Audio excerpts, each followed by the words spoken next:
compris. waaw exactement. waaw c'est te pour man loolu moo gën a am solo. c'est-à-dire que président Macky Sall pour man ak ñi mu àndal ñëpp te feeñ na fan yi aussi bien que mu gëmloo nit ñi ne parce que dañuy wax xëyu ndaw ñi mais man dama gis ñu dul ay ndaw ñu am problème xëy c'est-à-dire que chômage bi c'est à tous les niveaux. tey jii boo jëlee les jeunes nga jël les adultes nga jël les femmes foofu sax la gën a doye waar. et pour yow lu tax taux de chômage bi tollu noonu. non déjà xam nga avant crise bi di am nii. am na rapport bu ñu fi génne woon wax taux de chômage. rapport boobu encore une fois dañ ko déchiré woon. mais li ma bëgg a wax rek mooy man Abdoulaye Der damaa jàpp ne jaaruñu ci yoonu développement lu dul li nga xamante ni ñun moom la ñu am moom la ñu war a développer sunu réew loolu laa gisagul ñu jox ko gëdd biñ ko war a jox muy mbay mi muy napp gi muy càmm gi muy artisan yi gisaguma ñu jox ko solo bi nga xamante ni moom lañ ko war a jox yeneen ñaar yi nga xamante ni jàpp naa ne dañ cee dese ay jéego yu bari parce que tey jii ñun mënuñu fee luxus ci wàllu développement ay schéma yoo xamante ni wuute na ak fii réew yi tolloon fii sunu réew ba ñu fa tollee nan la ñu def ba développer. La recette elle est connue aujourd'hui en matière de développement social et économique lenn rek moom moo des mooy une volonté lenn rek moom moo des mooy une rigueur lenn rek moom moo des mooy la question de la gouvernance parce que quel que soit lu ñu mën di def et justement c'est la gouvernance qui n'est plus dans les discours la gouvernance n'est plus sur la table la gouvernance n'est plus discutée même les institutions yi nga xamante ni dañ leen a teg pour ñuy saytu gouvernance bi on ne parle kenn tuddatu leen dans l'espace te man pour man lépp lu ñu mën a génne ci xaalis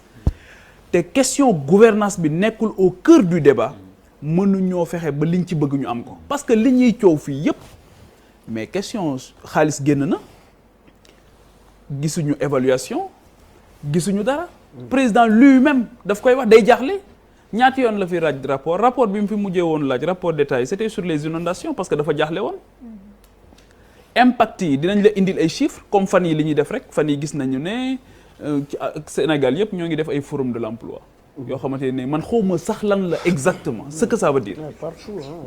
partout forum de l'emploi partout ruq boo tourné ñu ne forum de l'emploi takk ay bâche dajale nee nañ jeunes yi une infantilisation extraordinaire boo xamante ni moom la ñuy def ñi nga xamante ni ñoom ñooy couche bi gën a am solo ci sunu réew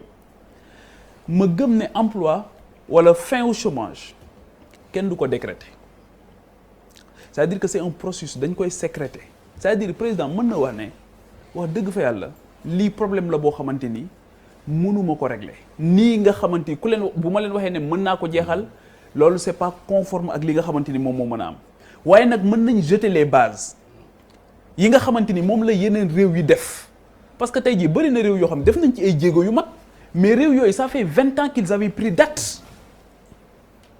c'est-à-dire que question yi ñun ni ñu urgence di chasser les priorités loolu moo tant que ñoo ngi foofu 61 ans après ci 61 ans yi fii la ñuy nekkaat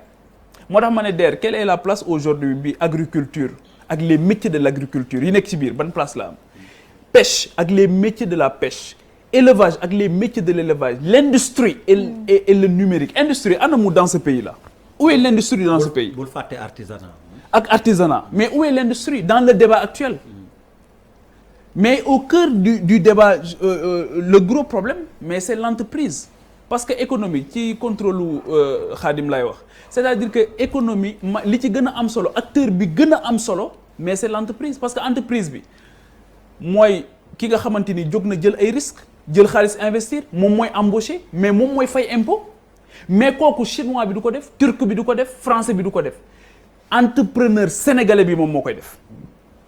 entrepreneur sénégalais bi moom mooy recruter sénégalais yi moom mooy ñëw investir parce que on parle d'emploi mais man je parle d'emploi décent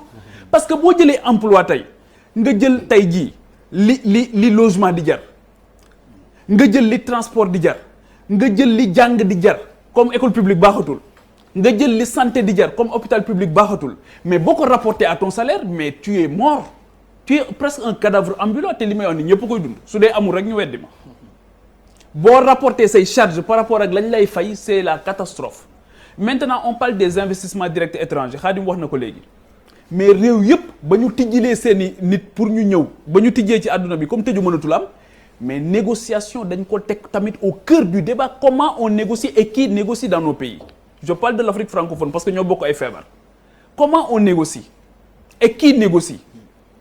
négociation yoo xamante ni doo ci gis transfert de technologie négociation yoo xam doo ci gis transfert de compétences négociation yoo xamante ni autopont yi boo moytuwul bu ñuy defaraat yeneen autopont dañuy jëliwaat matière mu ñëw defar si ko te matière bi mu ñëw di ko defar si matière tali du liggéeyam métallique lay defar dafa jël marché bi sous-traité ko Henan Chine loolu ñëpp xam nañ ko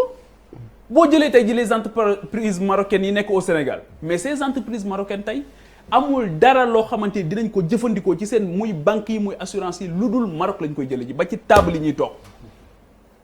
boo demee EGBS bi tey ba ci carte bii du mënuñoo fexe sax bañ sous-traité ko ay entreprises yu nekk fi sénégalo-sénégalaise mais on a pêché dans la négociation on pêche dans la gouvernance jaaraguñu yoon wi il nous parle du fer de Falémé mais le premier lingot d'or wax naa ko fii plusieurs fois Habib Thiam moo ko génne woon ana or bi ana phosphate bi kan moo ñu waxoon Sénégal amul gaz lan moo xew Gadianga fan yi mais pour man wax dëgg fa yàlla j'invite tout simplement pour man au respect et à la vérité ba pare ñu nangoo régler ay problèmes au lieu di ko déplacer personne ne tire sur le régime personne ne tire sur le gouvernement la moindre des choses dans une démocratie c'est la critique nag xanaa li nga xamante ni ñoom la ñu dénk duñ ne kenn du wax on nous parle de rapport déchiré dinañ ci ñëwaat mais même sous Abdoulaye Wade tous les rapports qui venaient ont déchiré sous Macky aussi on déchire parce que boo xasee toog rek lu ñëw nga déchiré donc voilà je pense que l'emploi c'est une question boo xamante ni il faut que ñu aborder ko avec beaucoup de sérénité ñu xam ne c'est à tous les niveaux et on ne parle pas du secteur informel parce que foofu moo gën a graaw dinañ ci dëkk privé national bi